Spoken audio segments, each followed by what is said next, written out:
सकें।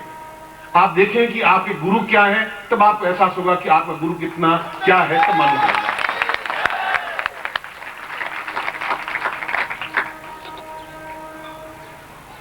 इसलिए अपूर्ण व्यक्ति पूर्णता को नहीं पहचान सकता, और पूर्ण व्यक्ति दूसरों को पूर्ण बनाने की कोशिश करता रहता है। जो अपूर्ण है वह दूसरों को भी अपूर्ण ही समझता है। चोर दूसरों को चोर ही समझेगा, बीड़ी पीने वाला दूसरों को बीड़ी पीने वाला समझेगा ही। सर बीड़ी पीता जरूर होगा, बाथरूम में पीता होगा, पर पीता जरूर। हमारे सामने तुम भले मुंह धो के और क्या होगा, वो एक डाउटफुल बना ही रहता है वो, क्योंकि अपूर्ण पूर्णता को नहीं पहचान सकता। आप गुरु को नहीं पहचान सकते, क्यों? जब तक आप अपूर्ण हैं, और जब आप पूर्ण बनेंगे तो आप सांस मेरे बिना ले ही नहीं सकते, संभव नहीं है, हो ही नहीं सकता।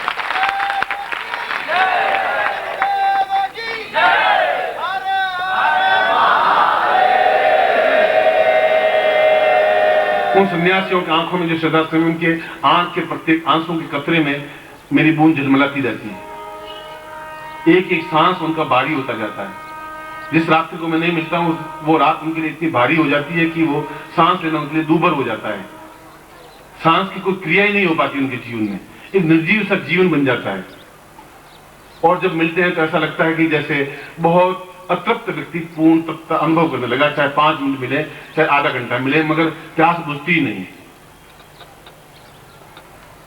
इसलिए व्यक्ति के जीवन में सबसे पहला और महत्वपूर्ण व्यक्तित्व यह है कि वह दूसरों को पूर्ण रूप से प्रभावित करने की क्षमता प्राप्त करे। आप किसी के पास जाएं तो फर्स्ट इंप्रेशन आपका एकदम से ऐसा हो कि सामने वाला आंख झुक जाए।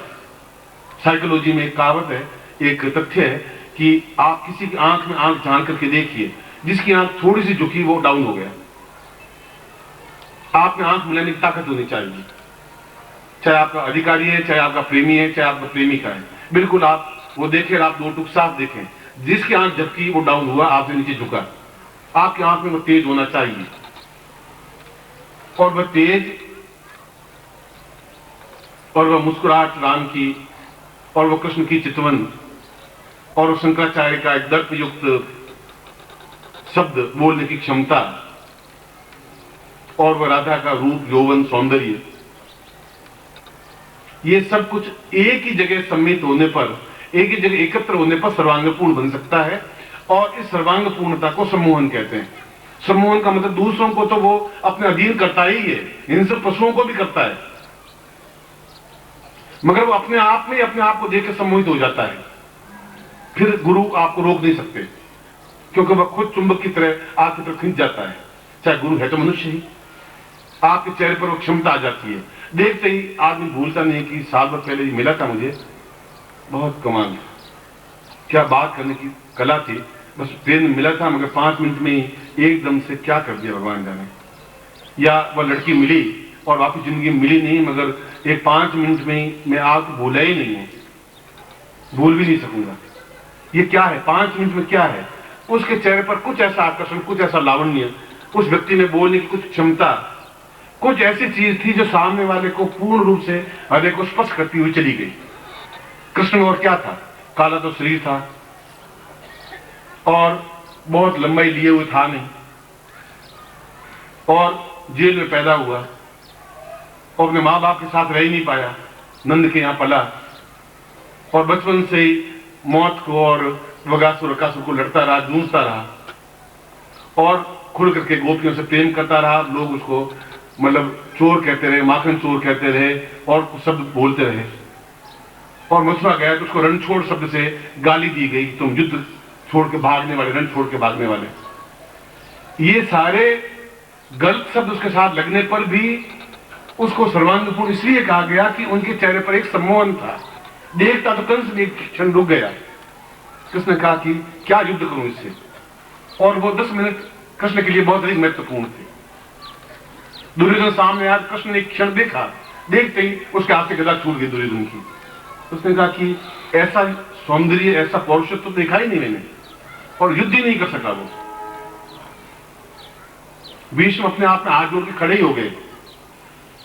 रुक्मिणी ने कहा कि मैं अगर शादी करूंगी तो केवल इस व्यक्ति से ही करूंगी, और कोई व्यक्ति मेरी आंखों में आ ही नहीं सकता।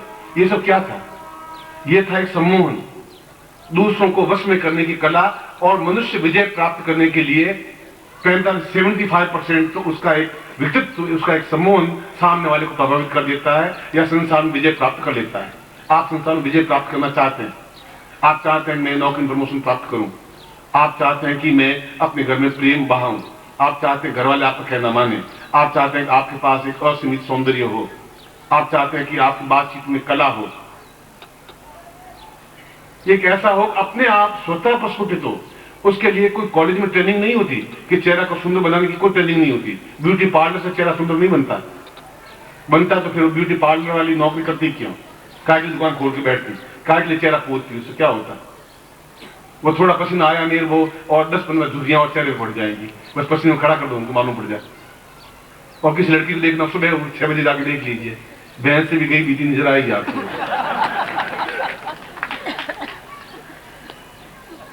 ये पोतने से चेहरा सुंदर नहीं बन सकता। लिपस्टिक लगाने से आप चौड़ा छाती चौड़ा यूं करके चलने से आपके सौंदर्य में प्रस्फुट नहीं हो पाएगा। न सफेद सिर में बाल होने से भी कोई सौंदर्य में न्यूनता नहीं आ सकती कि हमारे सफेद बाल हो गए अब हम क्या कर सकते हैं, या हमारे चेहरे पे झुर्रियां पड़ गई।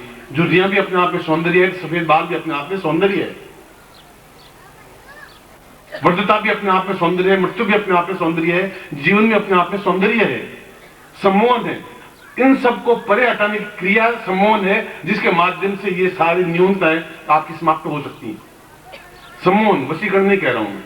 वशीकरण का मतलब दूसरों को वश में करना, वो एक अलग चीज होगी, वो स्वार्थ हो गया, उसको वश में करके अपना काम निकालना। सम्मोहन का मतलब है मैं खुद में एकदम ऐसी स्थिति आए कि चाहे मेरा सुंदर चेहरा हो या नहीं हो, बाल सफेद हो या काले हो या पीले हो या लाल हो, आंख छोटी हो या चश्मा हो, वह कोई बात नहीं रखती। आपको देखते ही सामने वाला ठगा सा रह जाए, लगे कि मैं इनसे बातचीत करूं।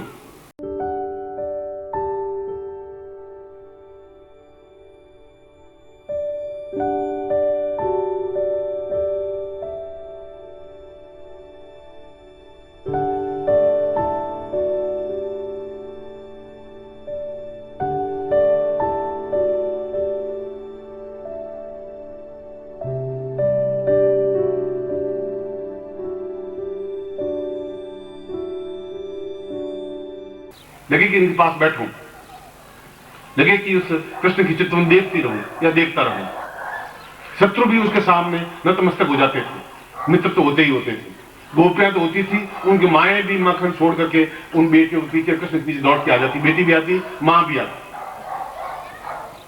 उस बांसुरी में ऐसा क्या था कि सब घर बार कुल गोत्र लोगों की गालियां निंदा सुनती हुई मां बेटियां दौड़ के आ जाती? क्या था उसमें कि मुरली में बहुत विशेषता थी? मुरली तो केवल 5 पैसे की, मगर चेहरे में एक आकर्षण था, एक लजीज था, एक कशिश थी, एक सम्मोहन था। उस कशिश की वजह से वो महाभारत युद्ध को जीत पाया, उस कशिश की वजह से वो प्रेम करना सीख पाया, सिखा पाया, उस शत्रुओं पर विजय प्राप्त कर सका, उस कशिश की वजह से द्वारिका बसा सका, उस कशिश की वजह से 16,000 रानियों को अपने वश में नियंत्रण में रख सका, और कशिश की वजह से बहुत सौंदर्य युक्त कृष्ण जैसा सौंदर्य बना ही नहीं, ऐसा कहा गया। और प्रत्येक व्यक्ति के पास में वह सौंदर्य है तो सिद्धार्थ समझा सकता है, नहीं तो फिर वह अपूर्ण है, और अपूर्णता पूर्णता को नहीं पहचान सकेगी। जब मैंने कहा कि आपके भाग्योदय आपके हाथ में दे रहा हूं, तो सोच समझ के दे रहा था। और वहां पूर्णता, जहां अभी गायन में कहा कि वह अपने आप एक अद्वितीय स्थल है, तो मैं कह रहा हूं कि वैसा स्थल तो इस ब्रह्मांड में भी नहीं है। मैंने शुक्र ग्रह को भी देखा है, चंद्र ग्रह को भी देखा है, मैंने इंद्रलोक को भी देखा है मंत्रों के माध्यम से, इस शरीर के माध्यम से भी। आज आप एहसास करें नहीं करें, मुझे आपके सर्टिफिकेट की मुझे जरूरत है भी नहीं।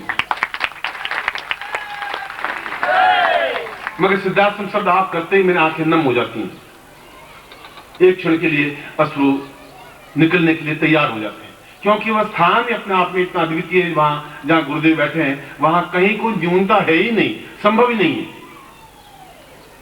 वहां कृष्ण खुद विचरण करते हुए आपको दिखाई देंगे, वहां देवता विचरण करते हुए दिखाई देंगे, वहां हजारों हजारों सन्यासियों के पास बैठने से अपूर्व शांति, तृप्ति, आनंद महसूस होगा। जहां एक तरफ नृत्य है, गान है, अप्सरा है, एक तरफ सन्यासी है, योगी है, यति है, एक तरफ सिद्ध योगा झील है, जहां मृत्यु और वृद्धावस्था आ ही नहीं सकती। वो अपने आप में किसी दृष्टि से न्यून है ही नहीं, और आप किसी दृष्टि से पूर्ण है ही नहीं। अपूर्णता और पूर्णता का मेल कैसे हो सकता है? अंधकार और प्रकाश का मेल कैसे हो सकता है? रात और दिन का मेल कैसे हो सकता है? आप अपने आप को सौंदर्यवान समझ रहे हैं, मगर मेरी व्यक्तिगत राय में सौंदर्य तो कुछ और चीज है। जिसने देखा है वह सौंदर्य मैं इस लोगों को देखता हूं और सराहना भी करता हूं, उन पुरुषों की, स्त्रियों की, पत्नी की, घर बार की, सबकी। सर भाई बहुत सुंदर हो, पर मैं समझता हूं कि सौंदर्य कुछ और चीज है, ये सौंदर्य नहीं है। और यदि अपने आप में सम्मोहन नहीं है तो दूसरों को आप सम्मोहित करेंगे भी क्या? उन देवताओं को क्या सम्मोहित कर पाएंगे? उस सिद्धाश्रम के योगियों को सम्मोहित कैसे कर पाएंगे? एक मनुष्य धारण शरीर अन्न से पला हुआ जीव को वहां जाके मैं पूर्ण कैसे बना पाऊंगा? जो बिना अन्न के 5 दिन नहीं रह सकता, वो वहां प्राण तत्व में कैसे जा पाएगा? इस एक इंच सरकाते हुए मैं 10 मील की यात्रा कब कर पाऊंगा? वो तो संभव है नहीं। एक इंच कैसे सर पाओगे? और वो कह रहा है कि आप थोड़ा धैर्य रखिए। धैर्य का कोई एक लिमिट आनी चाहिए, कोई सीमा आनी चाहिए। 15 साल हो गए इस बात। उन सन्यासी को 3 साल के बाद में लाते मार मार करके मैं तैयार कर लेता था कि तुम पूर्ण बनना है, तुम्हें चलना है। इसलिए एक क्षण कि आप अपने भाग्य का निर्माण कर सकें, फिर एक क्षण कि आप अपने आप में पूर्ण सम्मोहित हो सकें, आप खुद अपने आप में सम्मोहित हो सकें। दूसरों को वश में करना तो बहुत आसान है, शब्दों के माध्यम से वश में कर सकते हैं और पैसे देकर के नौकर भी रख सकते हैं, वशीकरण कर सकते हैं। वह बहुत बड़ी बात नहीं है। आप में खुद में एक ऊर्जा प्रवाहित हो, आप चेहरे को देखें तो आप खुद थके से रह जाएं कि क्या ये मैं हूं क्या? वे सारे उन, चाहे कृष्ण की मुस्कुराहट चितवन हो, चाहे राम की मुस्कुराहट हो, चाहे राधा का सौंदर्य हो, चाहे शंकराचार्य का उद्घोष हो, और चाहे दूसरे का कुंडली जागरण हो, जो कुछ जीवन का प्राण तत्व हो, वो सब मिलकर के जो स्वरूप बनेंगे 32 लक्षणों से युक्त, वो सम्मोहन कहलाएगा। इसलिए कृष्ण को सम्मोहित करता कहा गया और किसी देवता को कहा ही नहीं गया। किसी का 1 या 2 अंग सुंदर बने, पूर्ण रूप से सर्वांग पूर्ण कृष्ण को ही कहा गया। कि उस अकेले व्यक्ति ने एक पूरा इतिहास बना डाला।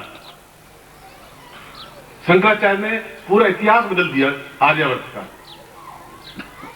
शंकराचार्य को 12 शिष्य 13 शिष्य बना ही नहीं, पर 12 शिष्यों के माध्यम से भी शंकराचार्य बहुत कुछ कर गए।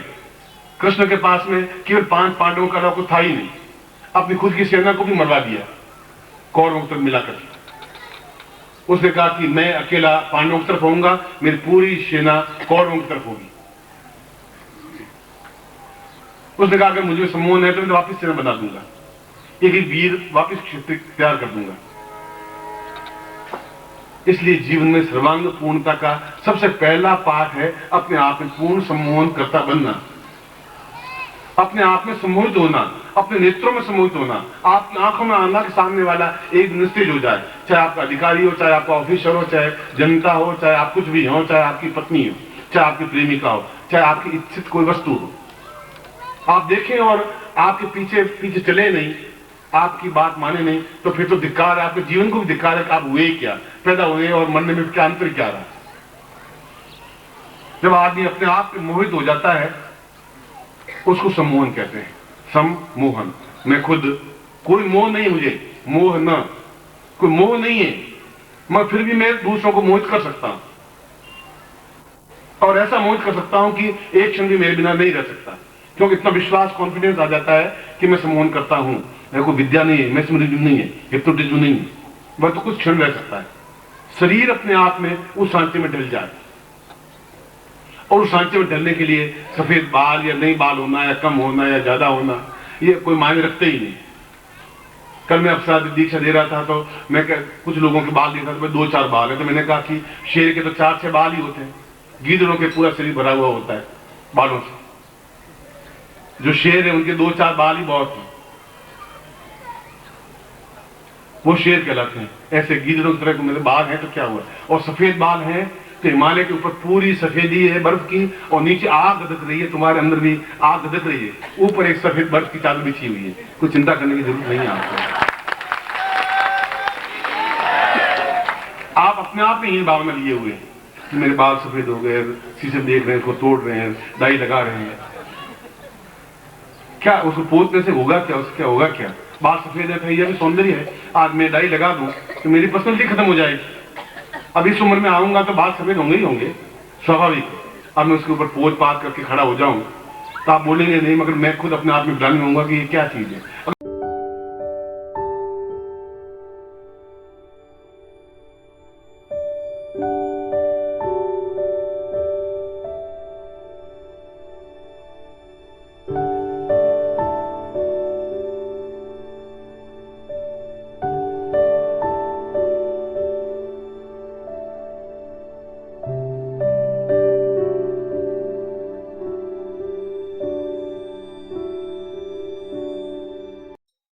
ओम परम तत्वाय नारायणाय गुरुभ्यो नमः।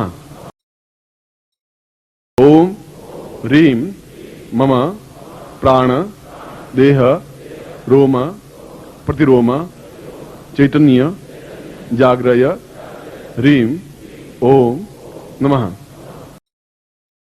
ओम भूर्भुवः स्वः तत्सवितुर्वरेण्यं भर्गो देवस्य धीमहि धियो यो नः प्रचोदयात्।